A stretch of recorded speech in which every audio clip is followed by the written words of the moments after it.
இன்னைக்கு ஒரு முக்கியமான அரசியல் தலைவர் சொன்னாரு. போற போக்க பார்த்தா விஜய் வந்து எடப்பாடி அடுத்து புடிச்சிருவார் போல இருக்கியான்னாரு. புடிச்சிருவார் போல இருக்கியான்னாரு. ஏன் சார்ன்னு கேட்டேன். என்ன பேசுறான் பாரு அந்த பையன். பாயிண்ட் பை பாயிண்ட் டக்கு டக்கு டக்கு டக்கு டக்கு டக்குன்னு அடிக்கிறான். அந்த மாதிரி நீங்க என்ன பண்றீங்கன்னு கேட்டார். ம். ரொம்ப சீனியர் பாலிட்டிஷியன். ம். அவர் சொல்றதுலயே நான் யோசிச்சு பார்த்தா நியாயம் இருக்கு. எடப்பாடி எந்த விதத்தில் திமுக கூட்டணி எதிர்கொள்கிறார்? ம்.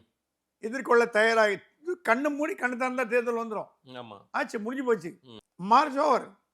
ஸோ என்ன என்ன நம்ம நடவடிக்கை எடுத்திருக்கோம், என்ன கட்சி கொள்கைகளை வச்சிருக்கோம், என்ன கூட்டணி தர்மத்தை ஃபாலோ பண்றோம், என்னென்ன வெளியில இருந்து உள்ள கூட்டு வரோம். சரி நீங்க பிஎம்கே கூட்டு வந்து வாசம் இல்லைங்களா, அன்புமணி எதிர்பார்த்தா வந்துட்டு ம். சின்ன சின்ன கட்சியெல்லாம் உள்ள சேர்க்கலையே. வாசன் இருக்காருன்னா அவர் ஜென்டில்மேன் என்னைக்குமே இருப்பார். அவர் மோடியோட ஆதரவாளர். வாசன் இருக்கிறது வந்து எடப்பாடினால இல்லை, மோடினால இருக்கார். ம். பாதி பேர் என்டிஏல எடப்பாடியை பிடிக்கிறதோ பிடிக்கல, மோடியை பிடிச்சிருக்காங்க ஓகே. அந்த ஒரு ரீசன்னால. ம். ஸோ இப்போ என்ன ஆக போறதுன்னா, ம். மோடி வந்து அடிக்கடி இனிமே தமிழ்நாட்டுக்கு வர போறாருன்னு கேள்விப்படுறேன்.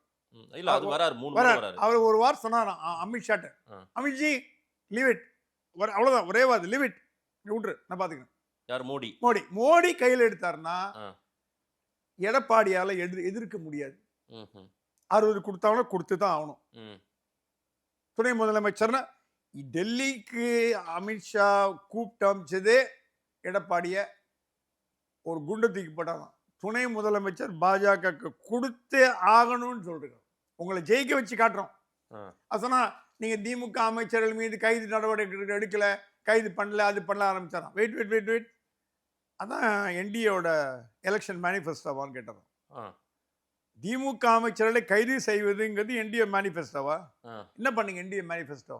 என்ன ஸ்கீம் கொண்டாந்தீங்க? ம். நாங்கள் 10,000 அனௌன்ஸ் பண்ணோம், அது மாதிரி ஜனங்கிட்ட போய் சேரலையேன்றான். ம். ஜனங்கிட்ட போய் சேரல. யார் அமித்ஷா சொல்றாரு? அமித்ஷா சொன்னாராம் ஜனங்கிட்ட போய் சேரல. ஆ. நீங்க 10,000 அனௌன்ஸ் பண்ணி மைக்கில் பேசுனீங்க, வந்து எங்க கொண்டு போய் சேர்த்தீங்கன்னு கேட்டாராம். அதுக்கு நீங்களும் உங்க ஒத்துழைப்பு தேவை. பணிவாதம் உங்க ஒத்துழைப்பு தேவைன்னு. எங்க ஒத்துழைப்பு தேவைன்னா ஒத்துழைப்பு தேவைப்படுற மாதிரி நீங்க எங்ககிட்ட நடந்தனா நான் பண்ணுவாங்க. ம். எங்க கட்சிக்காரனே நான் கூப்பிட்டு கேட்கறேன். இல்லாம இல்லை. அவங்க வந்து முழு 100க்கு 100 சப்போர்ட் பண்ணல. நான் கூப்பிட்டு கேட்கறேன். கண்டிக்க வேண்டிய இடத்துல கண்டிச்சு தான் இருக்கோம். ஆனா நீங்க சொல்ற திட்டங்கள்லாம் மக்கள்கிட்ட போய் சேரலையே. ஸ்டாலின் போய் சேர்ற மாதிரி உங்ககிட்ட சேர மாட்டேங்குது. அமித்ஷா சொல்றாரு. அமித்ஷா சொல்றது எங்க முரண்பாடு, எங்க வேர் இஸ் லேக்கிங், ம். விச் இஸ் லேக்கிங், எந்த ஏரியா லேக்கிங் புடிச்சு வாங்கிட்டாரு இந்த வாட்டி டெல்லியில் அமித்ஷா.